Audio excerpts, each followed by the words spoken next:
৯ বছরের ফুটফুটে শিশু সাইমন মাত্র তৃতীয় শ্রেণীতে পড়ছে। দুরন্তপনার এই বয়সে পড়া বলতে না পারার অভিযোগে শিক্ষকের বেত্রাঘাতে আহত হয়ে কাতরাচ্ছে। মর্মান্তিক ঘটনাটি ঘটেছে খাগড়াছড়ির মাটিরাঙ্গা পলাশপুর সরকারি প্রাথমিক বিদ্যালয়ে। ঘটনায় এলাকায় ক্ষোভ বিরাজ করছে। ঘটনাস্থলে গিয়েছেন শিক্ষা অফিসার সহ প্রশাসনের কর্মকর্তারা। অভিযোগ উঠেছে, পড়া না পারার অজুহাতে রবিবার বিদ্যালয়ের সহকারী শিক্ষিকা রহিমা বেগম তাকে বেত দিয়ে বেদম প্রহার করেন। শিশুটিকে প্রথমে মাটিরাঙ্গা হাসপাতালে ভর্তি করা হয়।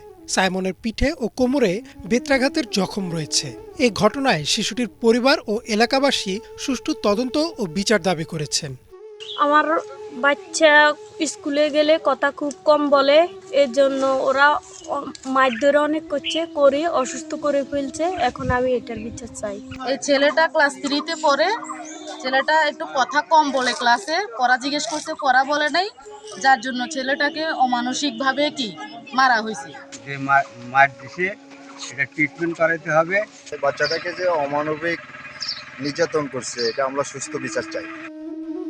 সহকারী শিক্ষক রহিমা আক্তার নিজেও শিশুটিকে প্রহারের কথা স্বীকার করেছেন। বিদ্যালয়ের প্রধান শিক্ষিকা বিষয়টি কর্তৃপক্ষকে জানানো হয়েছে বলে অভিহিত করেন। যে সে পড়া বলে না, লেখে না, এর আমি প্রথমে বুঝাইছি, আদর করে বলছি লেখার জন্য, তো বলে লেখে না। আর তারপরে কি করছে, দুটো বাড়ি দিছি, তো আরো গাদ্দারি করতেছে, মানে আরো ঘাটতেরামি করে করতেছে আমার সাথে। তো আমার একটু রাগ উঠছে, বাড়ি দিতে গিয়ে একটু বেশি পড়ে গেছে। এটা তো আমি স্বীকারও করছি। এর মা বাপেরও আবার ফোন দিয়েছি, ছেলেরা আদরও করছি, কাছেও টানছি, নাস্তাকেও করাইছি। ছেলে আমার সাথে স্বাভাবিক ছিল, পরে বাসায় যাওয়ার পরে ব্যাপারটা এরা মানে বিগড়ে ফেলছে।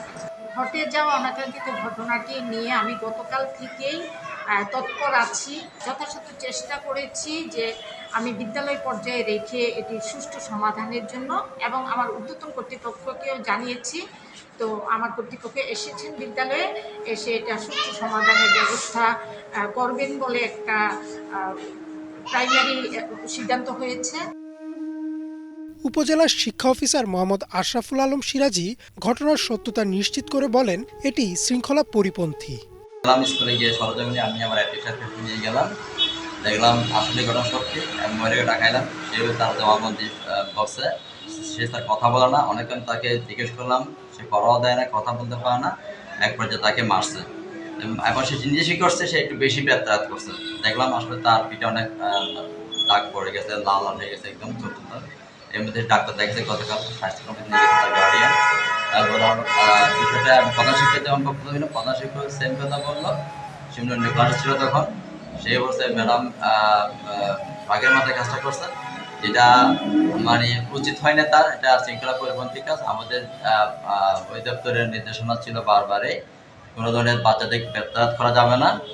চিঠিগুলো সব স্কুলে আছে, সবাই জানে। আমরা বিভিন্ন মিটিংয়ে কথাগুলো বলি, 8টা মিটিংয়ে বলা হয় এগুলো, তাদের মিটিংয়ে আছে সবাই, তাদের বিষয়টা বলে যারা বড় একটা কমিটি আছে। তো ওভারঅল বিষয়টা সামনে একটা শিখে উঠছে। এখন আমরা এটা উদ্বোধনের কাছে আমি লিখবো, প্রতিবেদন বিভাগে ব্যস্ত করার জন্য। মাটিরাঙ্গা থানার ওসি তদন্ত মোহাম্মদ হাসিবুল হক বলেন, ঘটনায় মামলা করলে পুলিশি তদন্ত করে ব্যবস্থা নেওয়া হবে। আমাদের টিম অলরেডি আমরা পাঠিয়েছি ঘটনাস্থলে শোনার সাথে সাথে। তো ওনারা যদি এজাহার করতে চায় অবশ্যই আসবে। আমি ফোন একটু আগেও ফোন দিয়েছি, ওনারা আসলে আমরা মামলা রেকর্ড করবো। শিক্ষা মন্ত্রণালয়ের নির্দেশনা রয়েছে, শিশুদের কোনো ধরনের বেত্রাঘাত করা যাবে না। শিক্ষার বোঝা যেন শিশুদের শৈশব কেড়ে না নেয়, সেদিকে খেয়াল রাখার দায়িত্ব সবার।